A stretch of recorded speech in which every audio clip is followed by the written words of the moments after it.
કૃપા કરો મુજ ઉપરે સુખ નિધિ સહજાનંદ, ગુણ તમારા ગાવવા બુદ્ધિ આપજો સુખ કંદ, ગુણ તમારા ગાવવા બુદ્ધિ આપજો સુખ કંદ। શ્રી સ્વામિનારાયણ ભગવાનની જય, સિયાવર રામચંદ્ર ભગવાનની જય, ઉમાપતિ મહાદેવની જય। દરેક દિવ્ય હરિભક્તોને ભાવથી સ્નેહ ભર્યા જય સ્વામી નારાયણ। ગઈકાલે આપણે ભગવાન સ્વામિનારાયણના લીલા ચરિત્રો એટલે કે એવા ભક્તો સાથેના મહારાજના પ્રસંગોની વાત કરી હતી, અને જે લીલા ચરિત્રો સાંભળવાથી આપણા અંતરની અંદર શાંતિનો પણ આપણને અનુભવ થયો હતો। આ પુરુષોત્તમ માસની અંદર કથા વાર્તાનું વિશેષ મહત્વ શાસ્ત્રોની અંદર વર્ણન કરવામાં આવે છે, અને અનેક ગણું ફળ પણ પ્રાપ્ત થાય છે। પરંતુ સાથે સાથે શ્રીજી મહારાજે પણ વચનામૃતની અંદર અને શાસ્ત્રોની અંદર નવધા ભક્તિની અંદર આ કથા શ્રવણને પ્રથમ એ સ્થાન આપવામાં આવ્યું છે। તો આજે પણ આપણે ભગવાન સ્વામિનારાયણના એવા દિવ્ય ચરિત્રોની વાત કરવી છે, પરંતુ ચરિત્રોની શરૂઆત કરતા પૂર્વે આપણને જે આ સત્સંગ મળ્યો, આ સત્સંગ એટલે શું? તો કોઈકને ધન મળે, સત્તા મળે, કે આવડત મળે, કે કળા મળે, તો એનાથી કોઈ સુખી નથી થઈ શકતો। અને જો પોતે સુખી થઈ શકે તો ભૂતકાળમાં એવા ઘણા બધા દ્રષ્ટાંતો છે। અડધા વિશ્વ ઉપર જેને સામ્રાજ્ય સ્થાપ્યું હતું એ સિકંદર પણ પોતે કહે છે કે મેં સુખના 6 દિવસો પણ જોયા નથી। એ કિંગ સોલોમન પાસે કેટલી બધી ધન સંપત્તિ વૈભવ હતું, પણ છતાં પણ પોતે એને સુખ નહોતું મળ્યું। એ ચાર્લી ચેપ્લિન આખી દુનિયાને પોતે હસાવી શકતો હતો, પણ પોતે જ કહે છે કે આખી દુનિયાને હું હસાવી શકું, પણ દુનિયાનો કોઈ પણ વ્યક્તિ મને હસાવી ન શકે, એટલો બધો હું એકલો અટૂલો છું। અરે અમેરિકાના એલ્વિસ પ્રેસ્લી હોય કે માઇકલ જેક્સન હોય, એ પણ પોતે એ જ વાક્યો ઉચ્ચારે છે। એટલે આપણી પાસે ધન સંપત્તિ કે પૈસા ગમે એટલા હોય, પણ આપણે સુખી ન થઈ શકીએ। પણ જો આ સત્સંગ આપણને પ્રાપ્ત થયો તો આ એક અક્ષય પાત્રની ઉપમા સત્સંગની આપવામાં આવે છે। મહાભારતની અંદર શ્રી કૃષ્ણ ભગવાને પાંડવો ઉપર દયા કરેલી હતી અને એક અક્ષય પાત્ર આપેલું હતું। આ અક્ષય પાત્ર એટલે કેવું? તો આમાં એક જાદુ થાય। હવે આ અક્ષય પાત્રની અંદર તમે ગમે એટલું અન્ન એમાંથી જોઈએ તો એક વખત તમે આખા દિવસ દરમિયાન જેટલું જોઈએ એટલું તમે લઈ શકો, પણ જો એક વખત એને તમે ધોઈ નાખો ને ઊંધું વાળ દો તો પછી ફરી વખત તમે એનો ઉપયોગ ન કરી શકો। એટલે 24 કલાકમાં એક વખત તમે વાપરી શકો, પણ જેટલું અન્ન જોઈએ ને એટલું તમને એમાંથી મળે। તો આવું શ્રી કૃષ્ણ ભગવાને પાંડવોને એ અક્ષય પાત્ર આપેલું હતું। તો સત્સંગ જો આવો છે, અક્ષય પાત્ર સમાન છે। સત્સંગને એક અમર ફળ સાથે પણ સરખાવવામાં આવ્યો છે।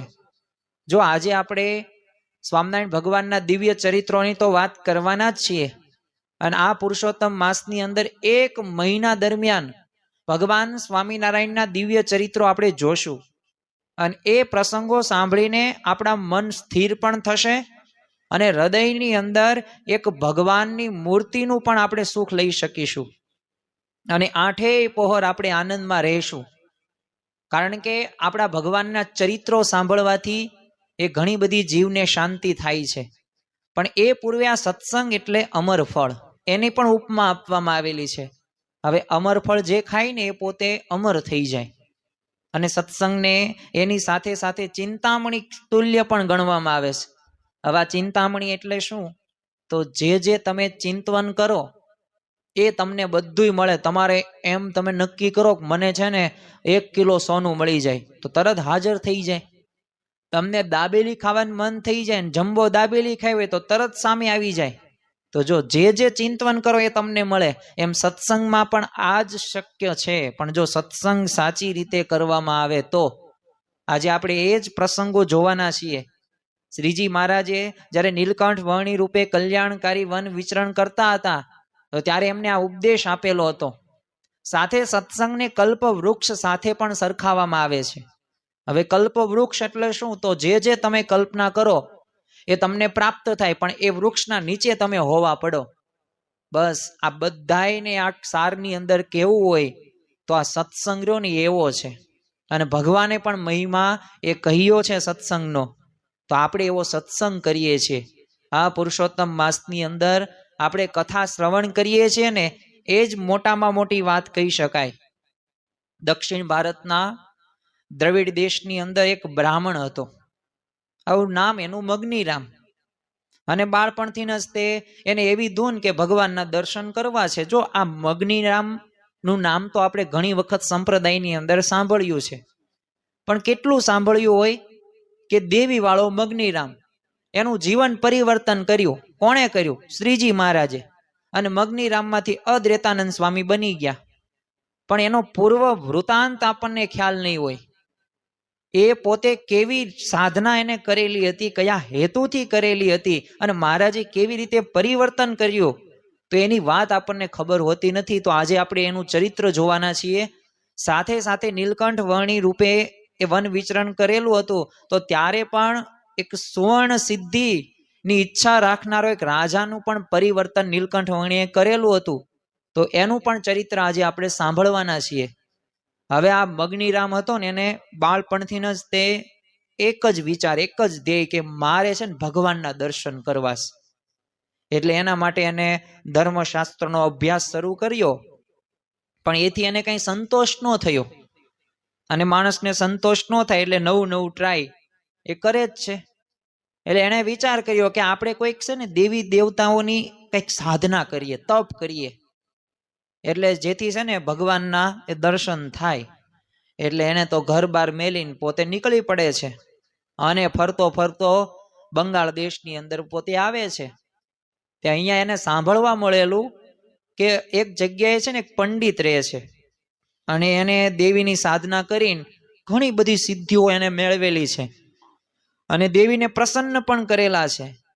એટલે મગનીરામને તરત તે વિચાર સ્ફુર્યો કે જવું તો પડશે જ તે, કારણ કે આપણે એ માટે જ તે આ ઘર બહાર છોડીને નીકળ્યા છીએ કે આપણે ભગવાનના દર્શન કરી શકીએ. તો એના માટે આપણને કોઈક વિદ્યા આપનાર તો જોઈશે.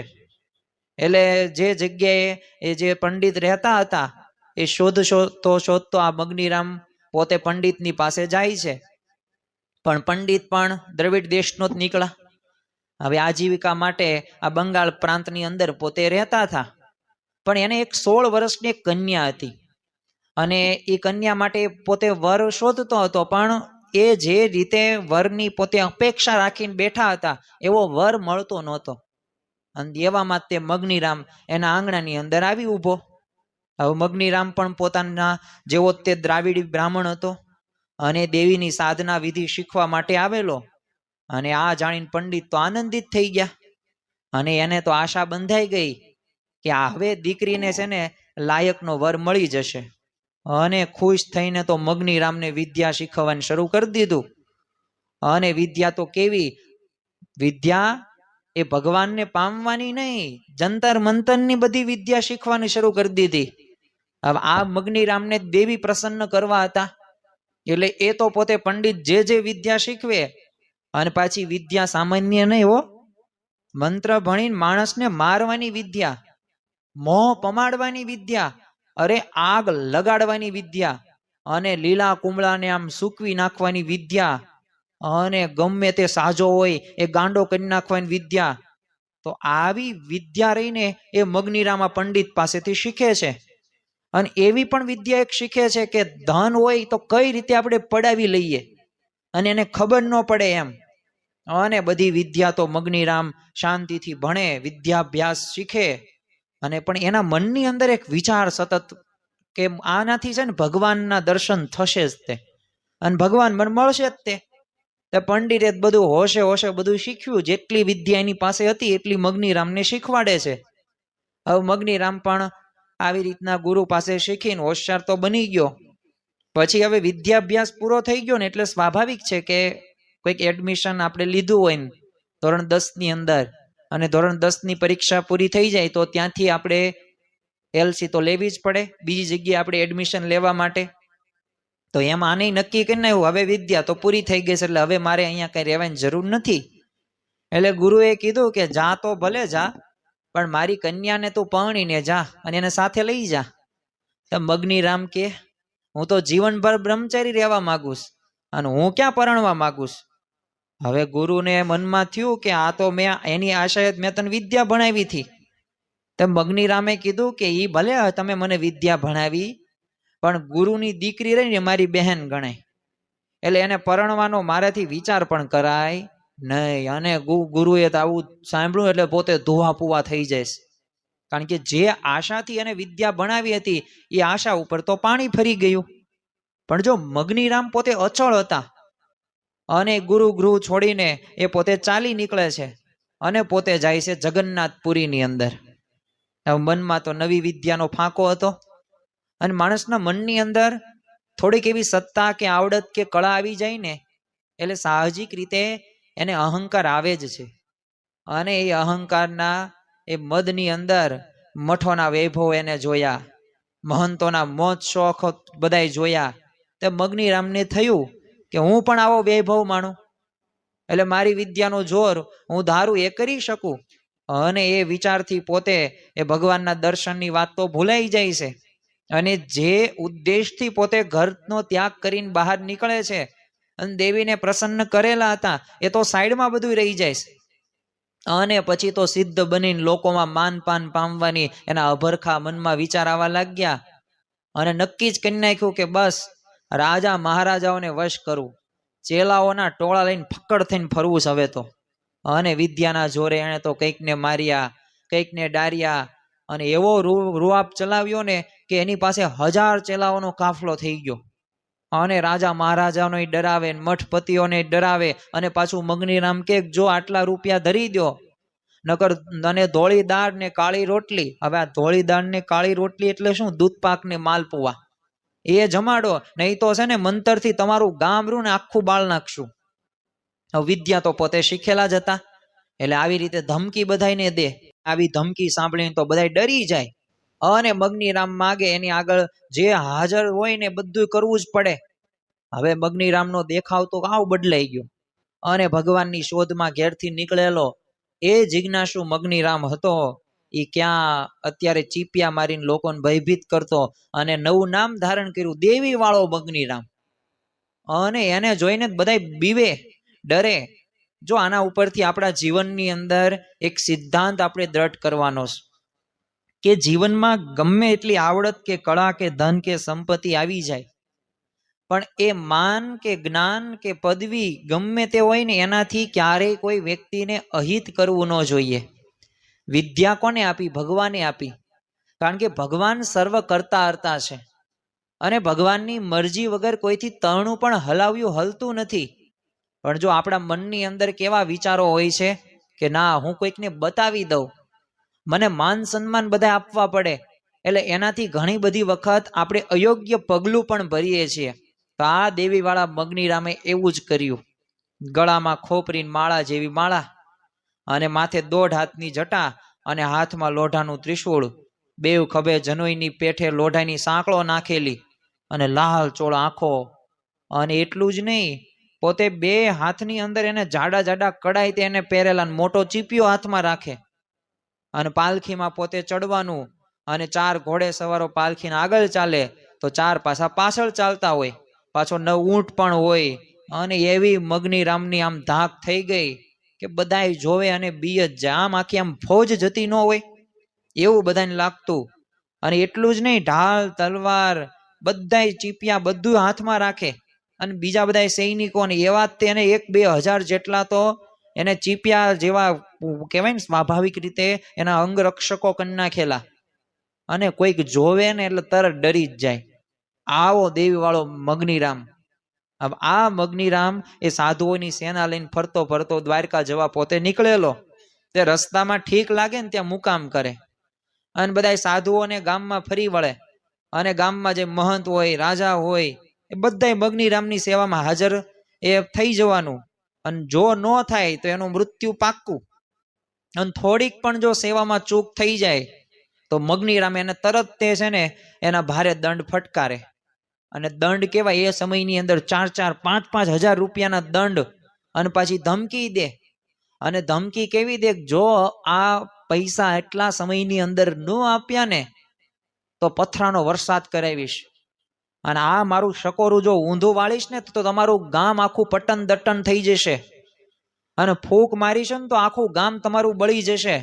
અને આ ધમકીથી તો બધાય બીવે અને માંગણી પૂરી કરે. અને પછી તો આ મગનીરામ પોતે આગળ ચાલ્યો જાય. હવે આમ મગનીરામ છે ને આમ કહેવાય ને માતેલો જે સાંઢ હોય ને એવો પોતે બની ગયેલો. અને દેશમાં ચારેય ખૂણે ફરતો ફરતો પોતે દ્વારકા આવે છે. હવે દ્વારકામાં પણ એને પોતાનો દંડો ચલાવ્યો. પછી એ પોરબંદર આવ્યો. તે પોરબંદરમાં એને એક છે ને ગુસાઈના મઠ ઉપર હુમલો કર્યો. એટલે ગુસાઈએ તો ચીપિયાનો માર માર્યો અને એની પાસે ભારે દંડ લીધો. એટલે ગુસાઈએ ત્યારે બોલ્યા, જો અહીંયાથી ટર્નિંગ પોઈન્ટ આવે છે, અહીંથી ભગવાનનું ચરિત્ર શરૂ થાય છે. હવે આ ગુસાઈજી શું કહે છે આ દેવીવાળા મગનીરામને કે એવા સિદ્ધ છો ને તો અહીંયા દેડકા શું ડાંબો છો, માંગરોળમાં જઈને મણિધરને નાથો. તો મગનીરામ કે કોણ મણિધર? અને ગુસાઈએ ત્યારે પ્રથમ કીધું કે કોણ તે સ્વામિનારાયણ, એ મણિધરનું નામ દઉં છું. અને એટલું જ તે કહેતા પછી તો શ્રીજી મહારાજનું એ બધું વર્ણન કર્યું કે ગઢપુરની અંદર એ મહારાજ થઈને પૂજાય છે ને. એટલું જ નહીં, એ દરેક પ્રકારના વિઘ્નોને એ પોતે ભલે ગમે એટલા આવે પણ એને પણ પોતે નાથે છે. અને લેશ માત્ર પણ બીક રહેતી એમના ભક્તોને પણ રહેતી નથી. અને શ્રીજી મહારાજનો મુકામ તો ત્યારે માંગરોળની અંદર હતો. હવે માંગરોળમાં તે એ વખતે મુસલમાન નવાબનું રાજ્ય હતું. એટલે હવે આ મગનીરામ હતો એને તો કહેવડાયું કે અબ ઘડી 5,000 રૂપિયા હાજર કરો, નહીં તો છે ને આખા ગામમાં આગ લગાડીશ. અને આ મારું રામપાતર ઊંધું વાળું તમારું આખું ગામ ઊંધું વળી જશે. અને ગામમાં એક પણ ઘર ઊભું નહીં રહે. એટલે તાત્કાલિક 5,000 રૂપિયા મોકલાવો. હવે નવાબ તો શ્રીજી મહારાજની શક્તિ બરાબર પોતે પીછાનતો હતો. એટલે એમના પ્રત્યે ભક્તિ ભાવય હતો. એટલે મગનીરામથી તો એ જે ધમકી દીધી હતી એને કઈ બીક એને ન લાગી. એટલે એને તો સામો જવાબ આપ્યો કે 5 ના હું 10,000 આપીએ, પણ અમારા સ્વામિનારાયણ આગળ તમારી સિદ્ધાઈ દેખાડો તો તમે તાર 5 નહીં 10,000 આપીશું. અને મગનીરામને સ્વામિનારાયણ ઉપર દાસ તો હતી જ તે.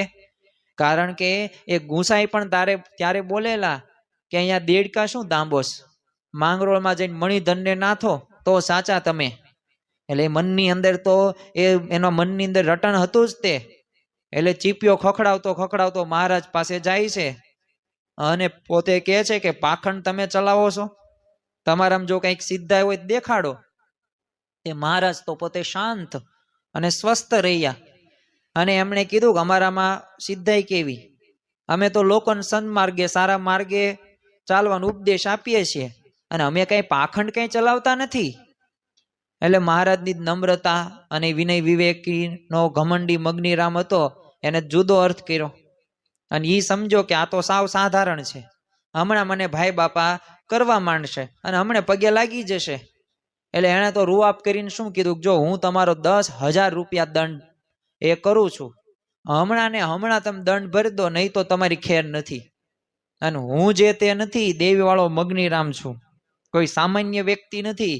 અને મોટા મોટા રાજાઓ હોય, મહારાજા હોય, મહંતો હોય ને એમ એ પણ મારી સ્તુતિ કરે છે અને એ પણ મને પગે પડે છે. એટલે તમે જો હું ફૂંક મારીશ ને તો પહાડ ને ઉડાડ દઈશ.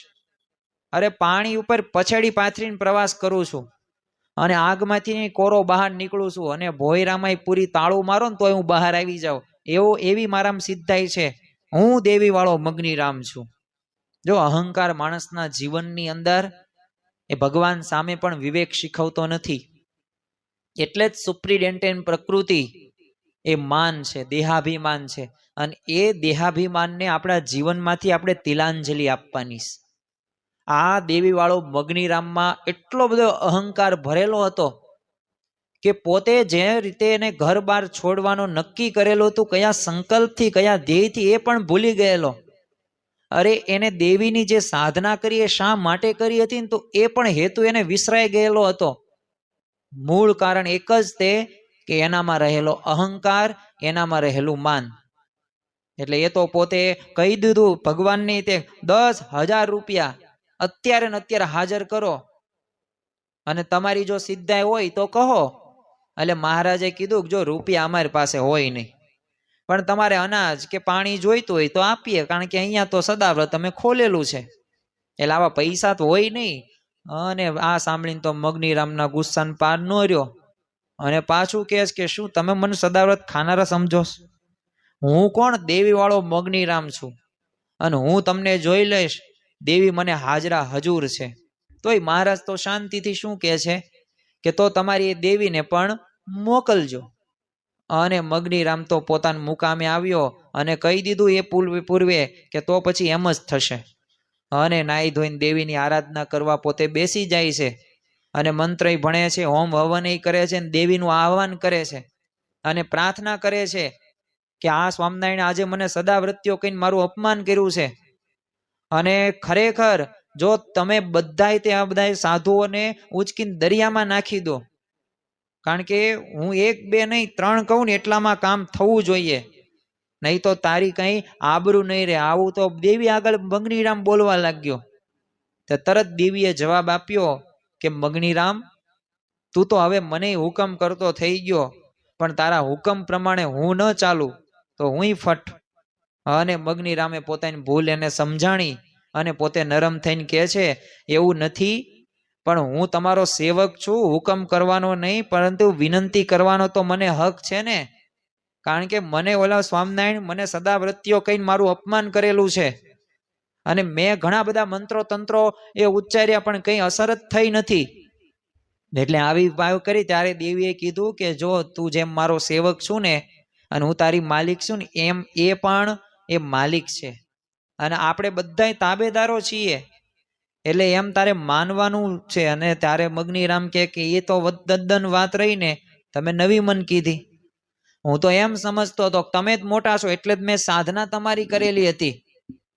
અને પછી તો એ દેવી પણ એમના ઉપર ખુશ થઈને પછી તો કહે છે કે જો હું ધારું ને એ કરી શકું, પણ આપણો બધાનો માલિક એ છે અને એ જે ધારે ને એ થાય. અને બીજું એ પણ કીધું કે આપણે તાબેદારા સ્વામિનારાયણના છે, મારા જેવી તો ઘણા બધા તાબેદારો એમના છે, એટલે તારું જે અભિમાન રહ્યું ને એને તું નેવે મૂક અને એમના શરણે જા. અને જો હા નહીં શરણે જાને તો તારું મૃત્યુ નિશ્ચિત છે, તારું નામ શેષ નામ નિશાન નહીં રહે.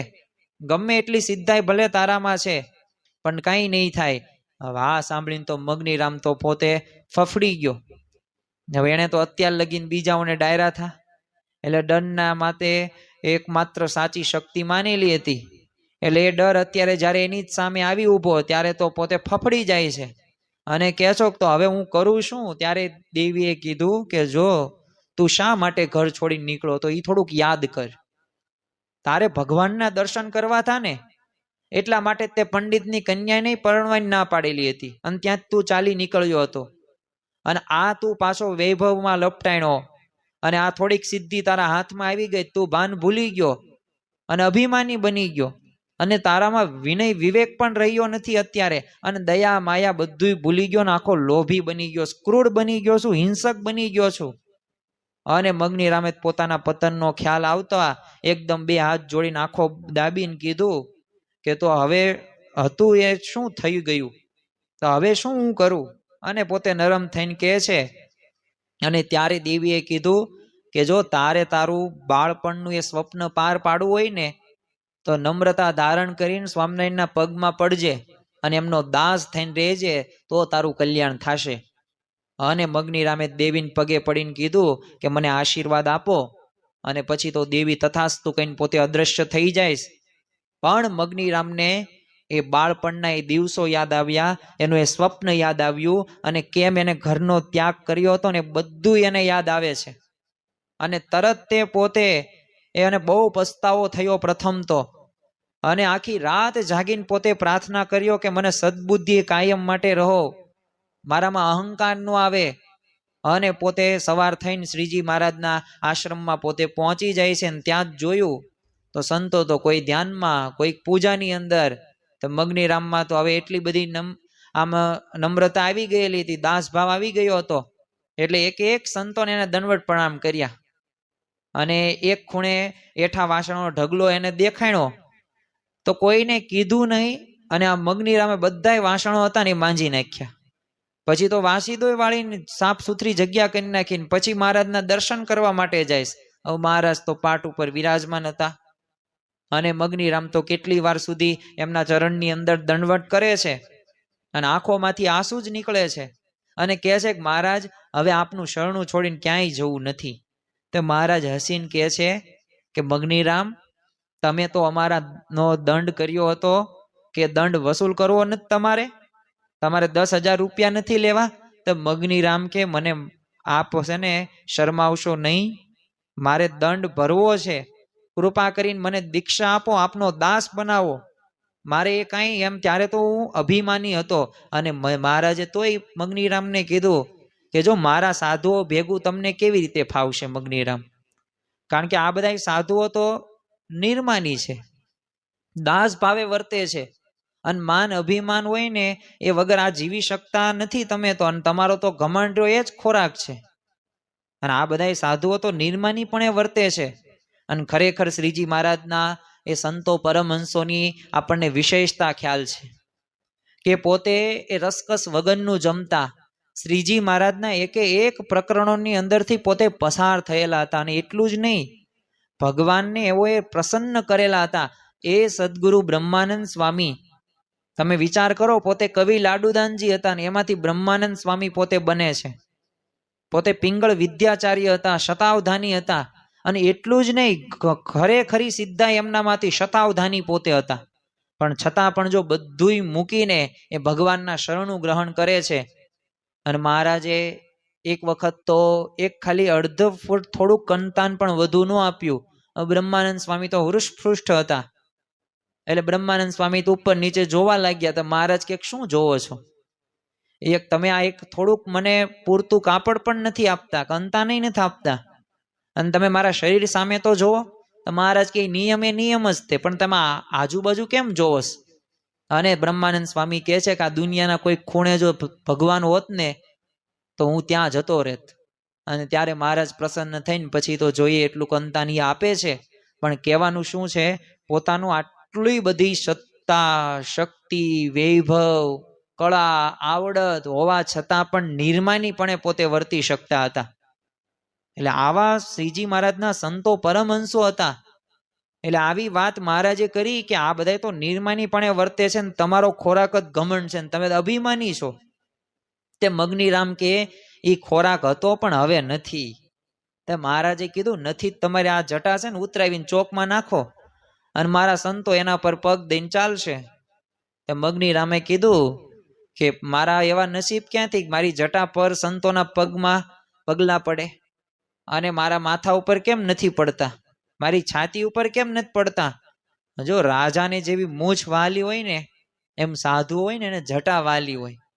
અને મગનીરામે થોડોક પણ વિચાર કર્યા વગર કર્યો જ નહીં, તરત તે ઘડીકમાં ત્યાગ કરી દે છે અને જટા ઉતરાવીને ચોકમાં નાખીને સંતો એમના ઉપર પગ દઈને ચાલ્યા.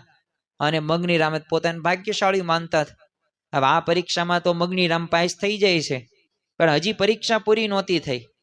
મહારાજે બીજું મગનીરામને કીધું, મગનીરામ અમારા સાધુ પોતાને છે ને રજથી હલકા માનેસ, એટલે તમે તો એ પાલખીએ ચડી ફરનારા છો અને તમે બહુ તે માન સન્માનના ભોગી છો. તો મગનીરામ કે મહારાજ તમારા સાધુ રજ છે ને તો હું એ રજની રજ થઈને રહેવા માગું.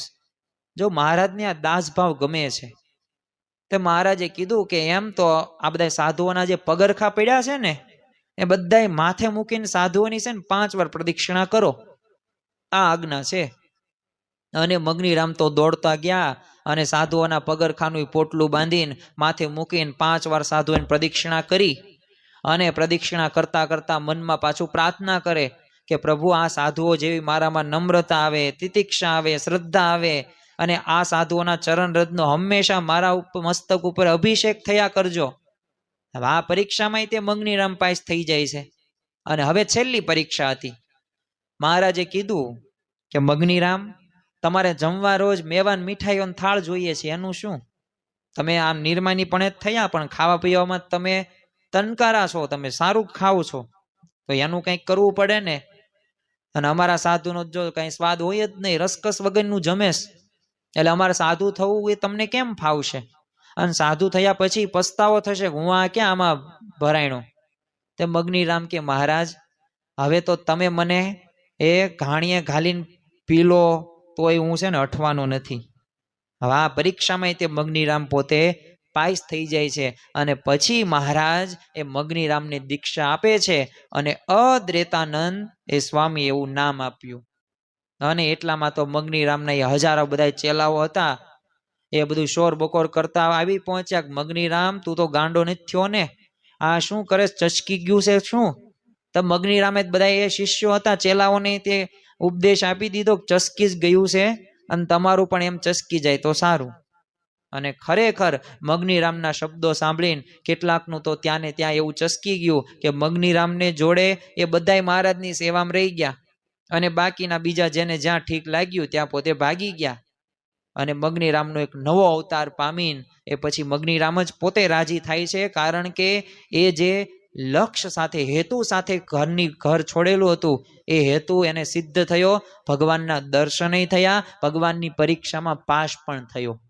તો ખરેખર આ ચરિત્ર આપણને શીખવાડે કે આપણા જીવનની અંદર પણ ભગવાન પરીક્ષા કરશે, એવા દેશકાળ આપશે. તો ત્યારે જો આપણે સતત ભગવાનનું એ સતત ચિંતન કરશું, ભગવાને આપેલી આજ્ઞા પ્રમાણે જો જીવન બનાવીશું ને, તો અવશ્ય ભગવાન એ સાથ આપશે જ. તે અને દરેક વ્યક્તિને સાથ આપે છે, કોઈ પણ ન હોય તો આપણે પણ આ દેવીવાળા મગનીરામ જેવા એ આપણે નિર્માનીપણે વર્તવાનું છે અને સંબંધનો મહિમા સમજવાનો છે. અને એટલું જ નહીં, નિર્માનીપણે દાસ ભાવે વર્તીને ભગવાનને અને સંતને રાજી કરવાના છે. આ આપણો અલ્ટિમેટ લક્ષ્ય હોવો જોઈએ. અને સર્વે સાધનાનું એ ફળ તમે કહો ને તો એ દાસ ભાવ જ છે, દિવ્ય ભાવ જ છે. અને દાસ ભાવ આવી જાય ને એ ભગવાનને અતિશય પ્રસન્ન એ થાય છે. તો આપણે પણ દાસ ભાવ લેવાનો છે. બીજું આપણે એક ચરિત્રની વાત કરીએ. નીલકંઠ વર્ણી, આમ તો ઘનશ્યામ પ્રભુની 11 વર્ષની ઉંમરે પોતે ગૃહ ત્યાગ કરીને એમને નીલકંઠ વર્ણી એવો વેશ ધારણ કર્યો એટલે નીલકંઠ વર્ણી કહેવાયના. અને એ કલ્યાણકારી વન વિચરણની અંદર ફરતા ફરતા નીલકંઠ વર્ણી એક ગામની અંદર પોતે આવે છે. હવે એ ગામનો જે રાજા હતો ને એ પોતે સુવર્ણનો લોભી હતો, એટલે સોનાનો લોભી. અને એને સાંભળેલું કે હિમાલયમાં એવા સાધુઓ વસે છે કે જેમણે છે ને આમ સુવર્ણ સિદ્ધિ મેળવી હોય. એટલે આ રાજા તો છે ને એવા સાધુની શોધમાં હતો. તે ગામમાં જે કોઈ નવા સાધુ આવે ને એટલે એને પહેલા પ્રશ્ન શું પૂછે કે તમે ક્યાંથી આવો છો? અને જવાબમાં જો એને એમ જાણવા મળે કે હિમાલયથી આવે છે તો તરત તે રાજમહેલમાં રાજા લઈ જાય અને ખૂબ ખાનપાન થાય. અને રાજા એની સામે હાથ જોડીને ઊભો રહે ને પાછું શું કે મને છે ને સુવર્ણ સિદ્ધિ આપો મહારાજ. કારણ કે એના મનની અંદર સતત વિચાર હતો કે આખો મહેલ જો ને એ મારે સોનાનો કરી નાખવો છે. પણ એવા સુવર્ણ સિદ્ધિ જેને સાકાર કરી છે ને અને જેને પ્રાપ્ત કરી હોય ને એવા સાધુના એ કરી શકે. એટલે સાચા સાધુઓ તો ચોખ્ખું કહેતા કે ભાઈ અમે એવી કોઈ સિદ્ધિ મેળવી નથી અને અમે એવા કઈ સિદ્ધ થયા નથી. એટલે સાચા સાધુ તો કહી દે. અને રાજા એમના ઉપર ગુસ્સે થઈને શું કરે કે તમારે મને સિદ્ધિ આપવી નથી ને એટલે તમે આવું બોલો. પણ જો સિદ્ધિ નહીં આપો ને તો ત્યાં લગીને હું તમને છોડવા નથી, જેલમાં પૂર દે, કેદ કરી નાખે. સાચા સાધુને કેદમાં પૂર દે. પણ આવું સાચું કહેનારા તો કોક જ નીકળે. મોટા ભાગના સાધુઓ આવે, માલ મલિદા ખાવા, બધું ભગવા પહેરીને નીકળી પડે અને રાજાની આગળ કંઈક પોતે એવી વાતો કરે અને રાજા પાસે ધનય પડાવી લે. અને પાછું એમ પણ કે અમુક સાધના કરવી પડે, અમુક વિધિ કરવી પડે અને ઔષધ લાવવું પડે. તો એવી રીતના ક્યારેક તો છુમંતરય થઈ જાય અને ધન લઈ જાય, સારું એવા પૈસા લઈ જાય. બસ એ તો એ રાજાને લૂંટવાનું કામ અમુક કરતા હતા. એટલે સુવર્ણ સિદ્ધિ એનો આખો મહેલ તો બનાવવાનો હતો જ. તે એનો વિચાર તો સતત શરૂ જ હતો કે એક સમય આવશે કે એવા સાધુ આવશે અને એ પોતે સુવર્ણ સિદ્ધિ એને સાકાર કરેલી હશે અને આખો મહેલ છે ને એ સોનાનો થઈ જશે. જેમ સોનાની લંકા હતી એવી જ રીતે. અને પછી મારે કાંઈ ચિંતા નહીં રહે, ભલે અત્યારે ગમે એટલું ધન જાય, પૈસા જાય. એકવાર એક સાધુ છે ને 500 ચેલાઓને લઈને ત્યાં આવે છે.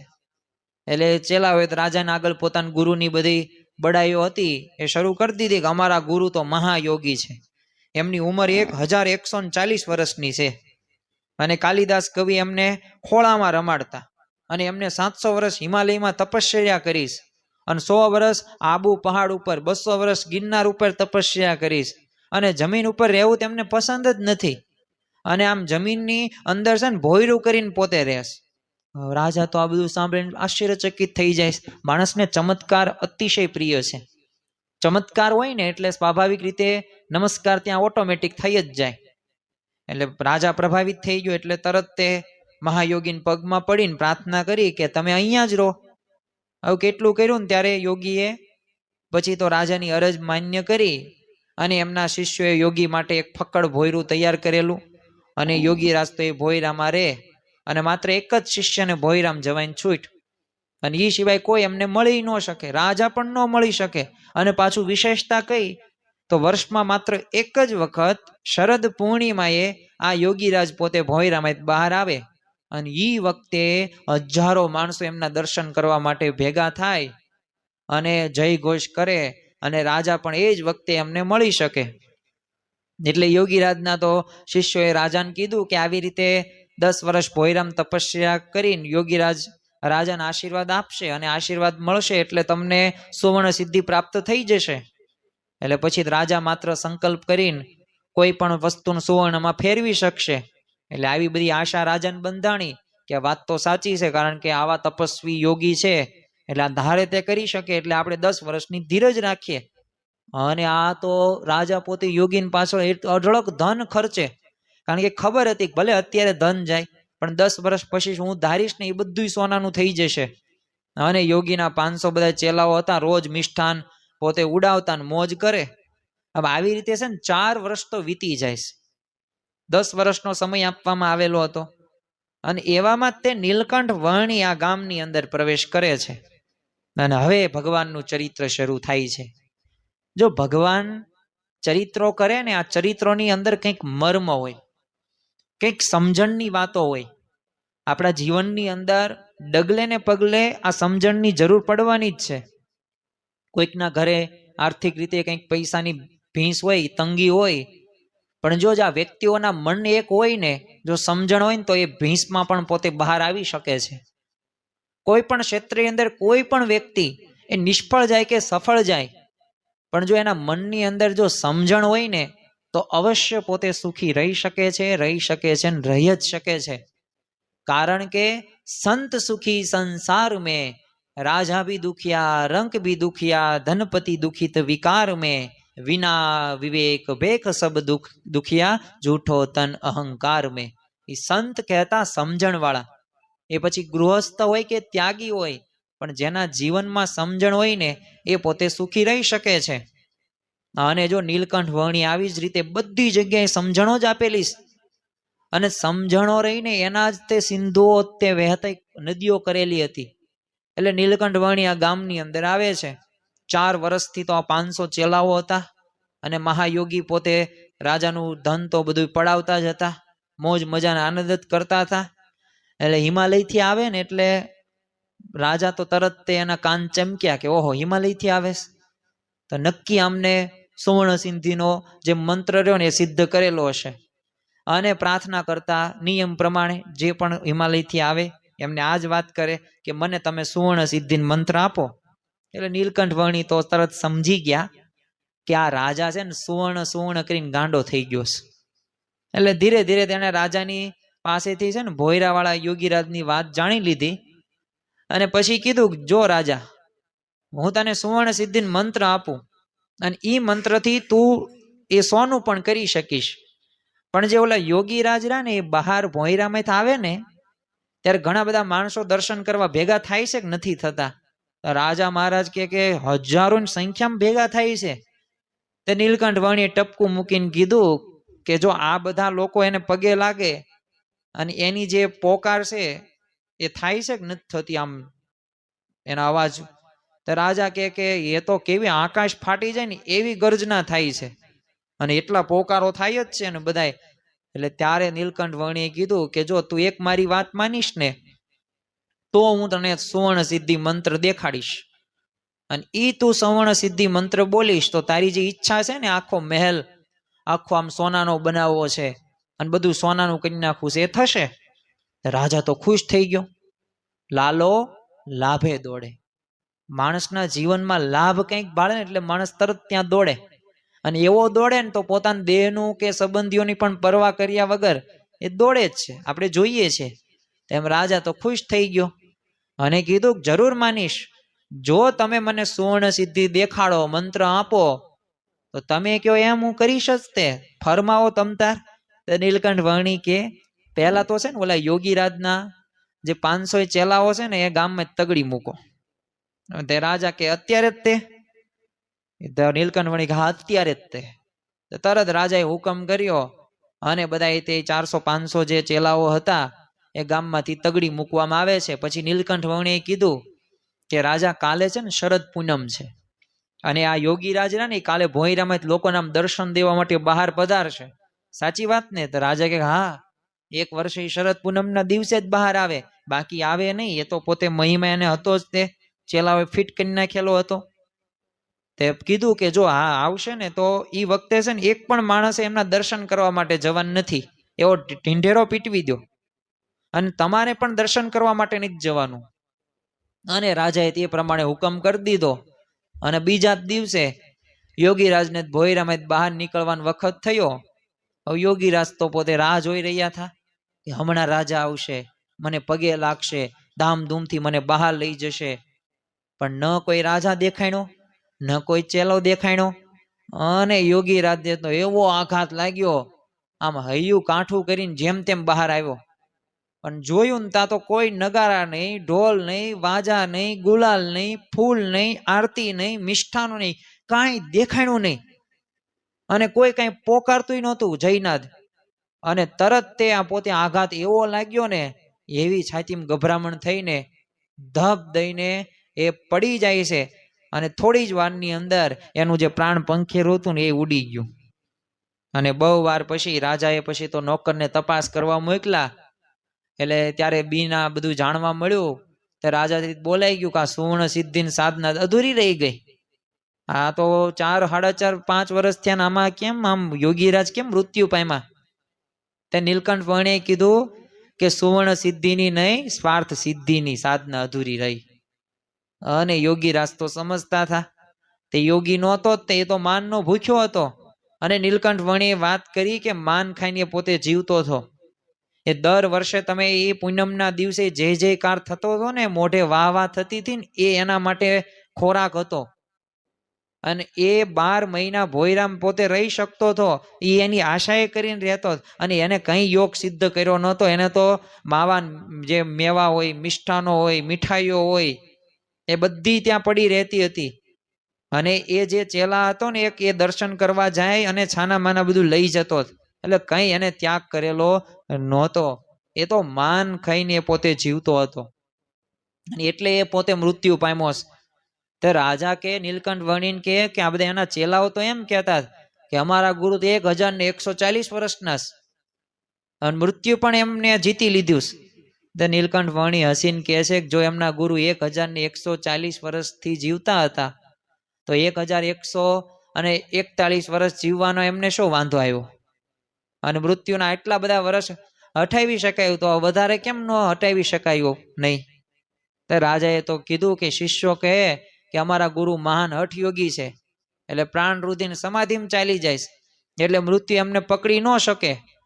તે નીલકંઠ વર્ણી કે પણ મૃત્યુ એમને પકડ્યો એ આપણે નજરે જોયું અને સાચી વાત છે. અને આ પ્રાણ રૂપીને સમાધિમાં જવા કરતા પણ પ્રાણ રૂંધ્યા વગર એ હરિમૂર્તિનું સતત ધ્યાન ધરવું ને એ ખરી સમાધિ છે. અને એ પ્રેમ લક્ષણા સમાધિ છે. અને રાજાએ તો આજે કોઈક નવી જ વાત સાંભળેલી, કારણ કે અત્યાર સુધી એ પોતે ખોટી રીતે એની સમજણ એના જીવનની અંદર એને આત્મસાત કરેલી હતી. અને સુવર્ણ સિદ્ધિની વાત તો એ હજી રાજા ભૂલ્યો નહોતો. એટલે એણે કીધું કે જો તમારું માનું તો તમે મને સુવર્ણ સિદ્ધિ દેખાડવાનું કીધું હતું, એનું શું પેલા ઈ કરો. ભલે યોગીરાજ ભલે મૃત્યુ પામ્યા, એ વાત હું સમજી ગયો. તે નીલકંઠે રાજાનું વાક્ય સુધારીને કીધું કે કેવળ સુવર્ણ સિદ્ધિ નહીં, સાચી સુવર્ણ સિદ્ધિ રાજા હું તને ખાતરીથી કહું છું, તું જો મારા કહ્યા પ્રમાણે ચાલશે તો તને સાચી સુવર્ણ સિદ્ધિ પ્રાપ્ત થશે. અને પછી નીલકંઠ વર્ણી ઉપદેશ આપે છે, જે આ પુરુષોત્તમ માસ કથા શ્રવણનો બીજા દિવસનો એ અગત્યની વાત છે, જે આપણા હૃદયની અંદર આજના દિવસે આપણે આત્મસાત કરવાની છે.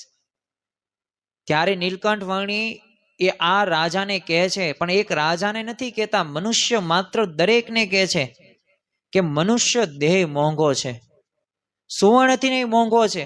અરે લાખ મણ સોના સાટે કોઈ પોતાનો દેહ નહીં આપી શકે, એટલે સુવર્ણથી નહીં મોંઘો આ મનુષ્ય જન્મને સાર્થક કરો ને એ જ મોટામાં મોટી સુવર્ણ સિદ્ધિ છે, અને હું તને એ સિદ્ધિનો માર્ગ દેખાડીશ.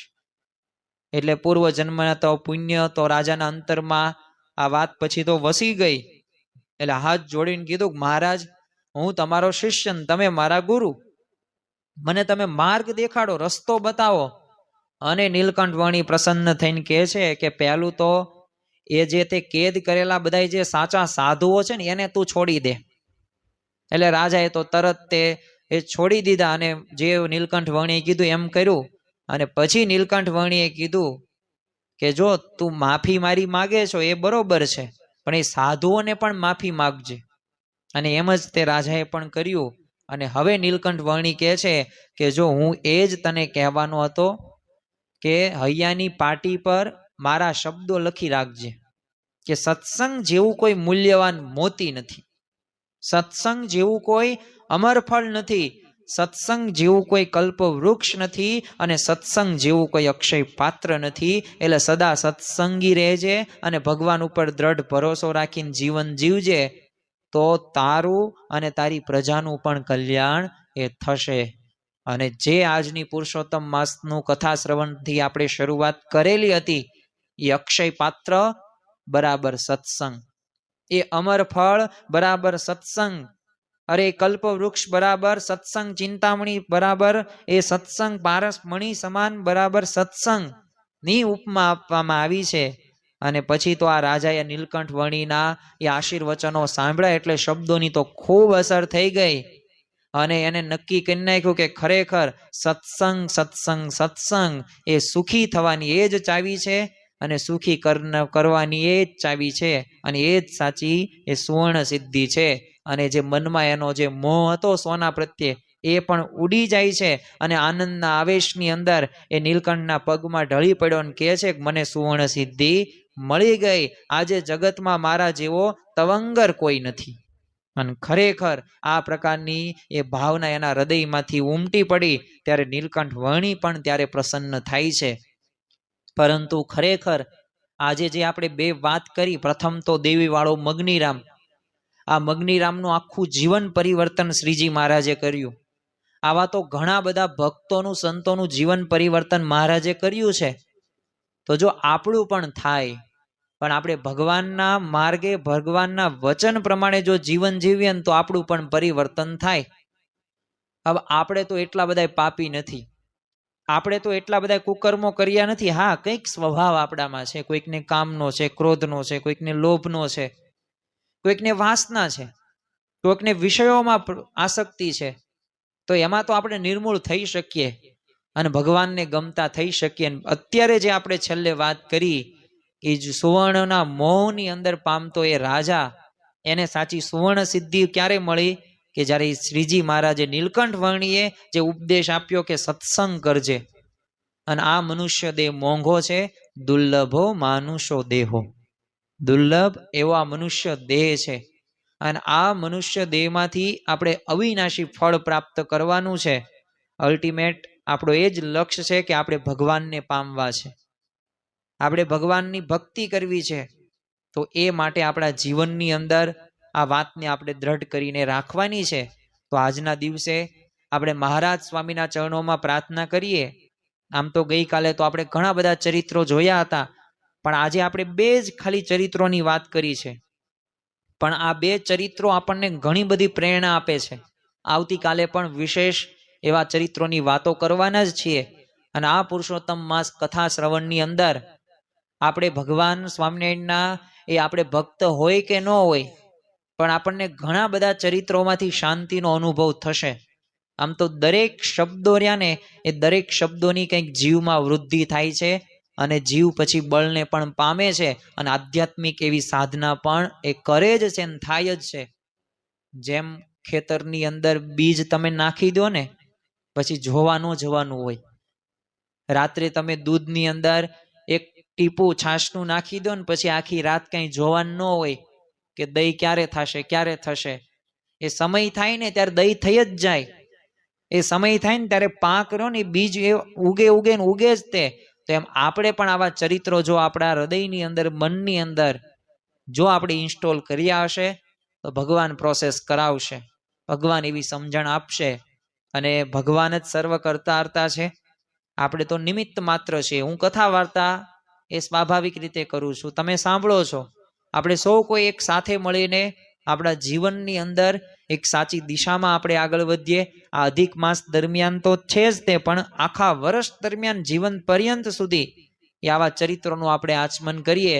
કારણ કે મનને શાંતિ રાખવા માટે એ ચરિત્રો એના જેવી શાંતિ બીજે મળતી નથી. વેદ વ્યાસ ભગવાન 18 પુરાણો લખ્યા, મહાભારત લખી, શ્રીમદ ભાગવતની રચના એમને કરવી પડી. શા માટે? કારણ કે ચરિત્રો, પ્રગટના ચરિત્રો એમને લખ્યા.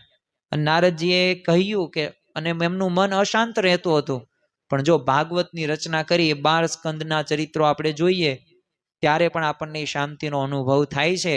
તો આજના દિવસે આપણે મહારાજ સ્વામીના ચરણોમાં પ્રાર્થના કરીએ કે અમારામાં પણ એવા કંઈક ભૂલો અમે કરતા હશું, કંઈક એવા વિષયોમાં આસક્ત હશું, તો એવી બળ બુદ્ધિ અને શક્તિ આપો કે જેથી અમે આધ્યાત્મિક માર્ગની અંદર એવી અમે એક સુવર્ણ સિદ્ધિ અમને સત્સંગ મળ્યો છે તો એ કાયમ સત્સંગમાં અમે ટકી રહીએ અને સત્સંગ કરીને તમને રાજી કરી શકીએ. એ જ આજના દિવસે પ્રાર્થના. શ્રી સ્વામિનારાયણ ભગવાનની જય. સ્વામિનારાયણે નારાયણે નારાયણે સ્વામિનારાયણે નારાયણે નારાયણે સ્વામિનારાયણે સ્વામિનારાયણે સ્વામિનારાયણે સ્વામિનારાયણે સ્વામિનારાયણે નારાયણે નારાયણે સ્વામિનારાયણે નારાયણે નારાયણ. શ્રી સ્વામિનારાયણ ભગવાનની જય. આવા જ આધ્યાત્મિક પ્રવચનો સાંભળવા માટે અમારી ચેનલને લાઈક કરો, શેર કરો અને સબસ્ક્રાઇબ કરવાનું ભૂલતા નહીં.